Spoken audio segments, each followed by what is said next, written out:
கேள்வி கேட்பாங்களா? ஓகே, வணக்கம். இன்னைக்கு தமிழ் சினிமாவுடைய வரலாற்றில் ஒரு ஒரு மிகப்பெரிய ஒரு விழா நடந்துக்கிட்டு இருக்கு. இது மரபுக்காக சொல்கிறது கிடையாது, உண்மையாகவே இது ஒரு பெரிய ஒரு நிகழ்வு. ஏன்னா ஒரு நூற்றாண்டு காலம் கழித்து அதனுடைய நீட்சியாக இன்னொரு படம் தயாரிக்கப்படுது. அதுக்கு ஒரு பெரிய வரவேற்பு இருக்குது, பெரிய ஒரு கனவு இருக்குது.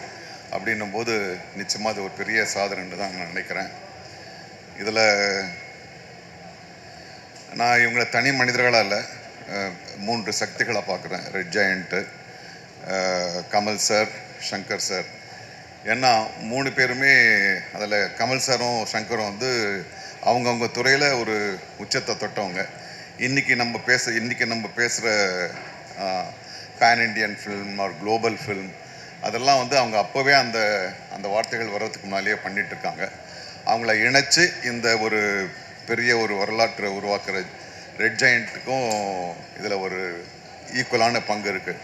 ஸோ உங்களை மாதிரியே நானும் ரொம்ப எதிர்பார்ப்போடு காத்துக்கிட்டு இருக்கேன். இந்த துறை சார்ந்தவனா இல்லை, இந்த தமிழ்நாட்டுடைய ஒரு கடைசி ரசிகன் எப்படி காத்துக்கிட்டு இருக்கானோ அந்த படத்துக்காக நானும் காத்துட்ருக்கேன். வாழ்த்துக்கள். நன்றி. சரி, மன்னிக்கணும். இதெல்லாம் அந்த 3 சக்திகள் ஒன்று சேர்ந்தாலும் அதை கொண்டு வந்து அழகான ஒரு தங்க தட்டில் வைக்கிற ஒரு பெரிய பொறுப்பை லைக்கா பண்ணியிருக்காங்க. என்னுடைய கவனக்குறைவுக்கு தயவு செஞ்சு மன்னிக்கணும். இதை எடிட் பண்ணிவிடுங்க. ஓகே. பட்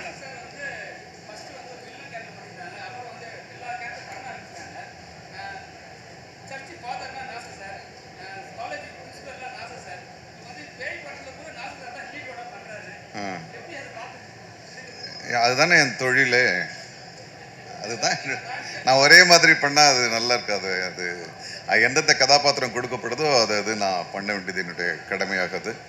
இந்தியன் 2க்கு என்னுடைய மனப்பூர்வமான வாழ்த்துக்கள். நன்றி.